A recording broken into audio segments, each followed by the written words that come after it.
What's up, guys? It's Maurice here with K-Series Parts. I'm here with Eric and his track-inspired EP3. Now, Eric, why don't you tell us the backstory of this car?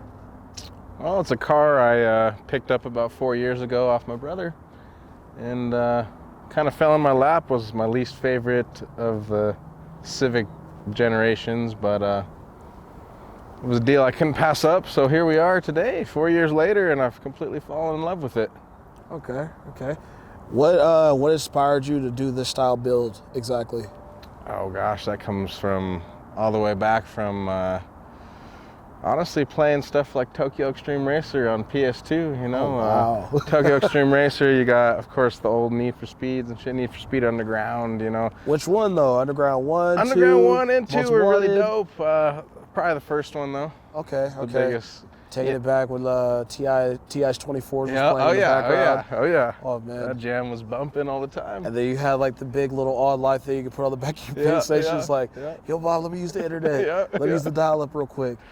Yeah, that was it, dude. I mean, you know, a little bit of inspiration from something like Fast and Furious, the first one. But really, it was the video games, man. It was those old school, you know, video games, racing on the Kanjo loop out there in Japan, or playing Need for Speed, cruising through the streets, you know? Understandable. Yeah.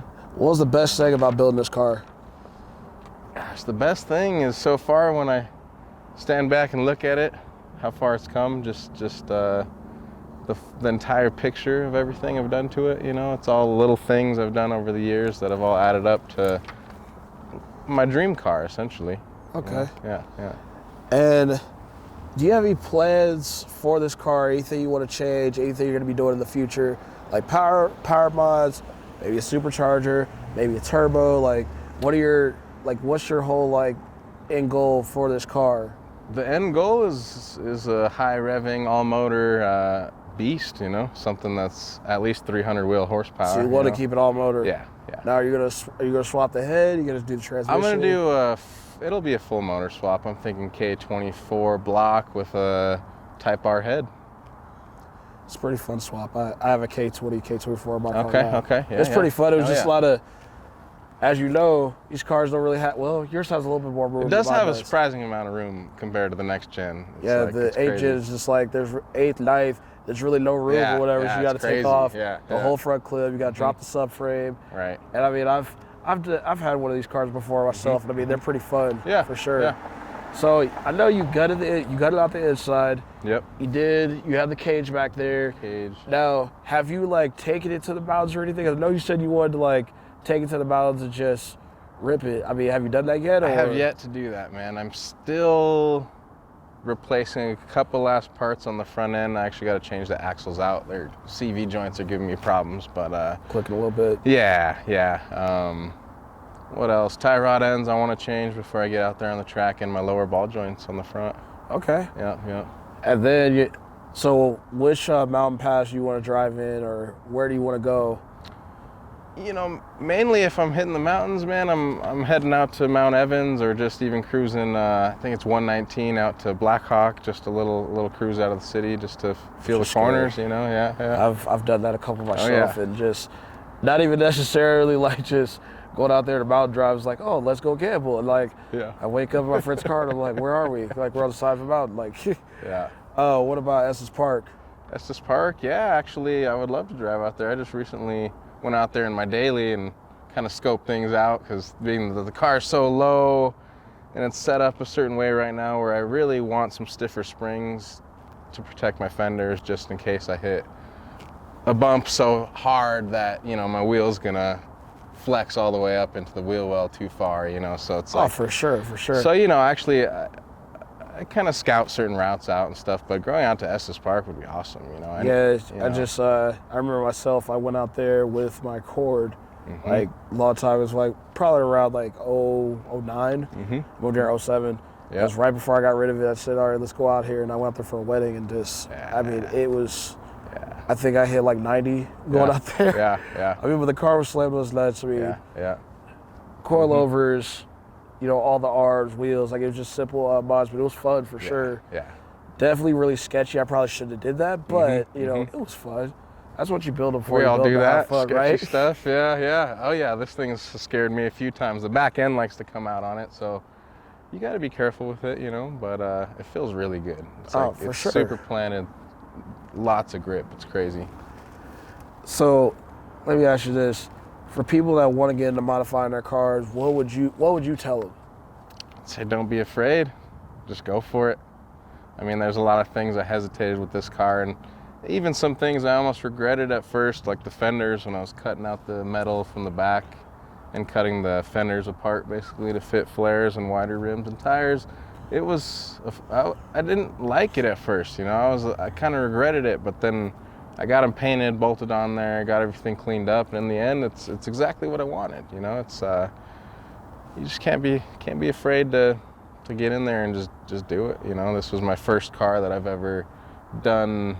You know, I've done everything to it, you know, and it's all just by learning, just going on YouTube and the internet and finding out what you can from the forums and stuff, you know, and just kind of having the confidence and believe in yourself, you know. And you drive this every day? Or? Up until about 8 months ago, it was my daily driver for a little over 3 years, and I was gonna ask you, man. It's like how are you dealing with dates or anything with nothing in the back? It's like, hey, just hop in. I used to rock one seat, you know, that was it. It's like, come on, baby, just hop in my lap, I got you. Yeah, exactly, exactly. So, you know, it's, yeah, it was tough to daily it for 3 years, especially trying to get it to look as good as I can, you know. I wanted it to be a show car, but also being a daily, it's almost impossible to have a show car that's a daily, you know. So you don't take this to any shows or anything else right now? I've taken it to a couple, you know, okay. this past year and even the year before, but it's still a work in progress. So I'm trying to finish it before I go to any big shows, you know. So that's more so just for your exterior modifications before you start digging into the engine? Yeah. Yeah, like I said, it was the daily for three years, so I didn't want to get too crazy with the engine mods. I wanted to do everything you could possibly do for suspension and steering and bushings and anything other than the engine, you know. I love tackling under the hood. Yeah. I went backwards. I did engine first. And that's what I haven't touched the suspension or anything else yet. It's just like, let me get it dialed in right to where it runs right, runs good, everything's fine. And then I can start diving into the suspension if need be. But, you know, you get to a point where it's like, if you don't do it after, you know, at a certain time, you start getting bored with it. Like, oh, what I want to do next. Yeah. Don't want to get another car. Yeah, exactly. So, yeah, I think that's what keeps me interested. I love, you know, I love exterior looks. I love modding stuff, adding canards and lips and spoilers and fender flares and hoods and custom lights and everything like that. You know, I'd get a little bit of hate for that because people tell me that you should build the engine first, you know. No, for sure. Which I understand 100%. Yeah, I understand wholeheartedly. A lot of people say, you know, I mean, even my dad is like, you got to make sure it runs right before you do anything else. Yeah. But if it's already running right, that's the other thing, you know. I bought it with, start doing something else. You know, 76,000 miles on it. You know, 4 years ago, it's running great. You know, it's just like I can't complain. You know, I'll keep it how it is. You know. And for a Honda, I mean, you still have another lifeline with it where you can keep going for another 100,000 plus miles and not having any issues. So, I mean, I definitely understand. I definitely think I like it for sure. Yeah. Definitely think it's definitely an eye catcher, you know. I mean, just like you said, with the touch with the S2000 seats, the cage, it's definitely something, you know, it's fun. Yeah. You got a little fun in the front and you got the party in the back. So Yeah, that was the whole idea, man. I want to look at it and smile, you know, and that's it, you know. Well, hey, man, I appreciate meeting you. Appreciate talking to you. You as well, man. For sure. Sir. Anytime. Yes, sir. Oh, yeah.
eBay steering wheels.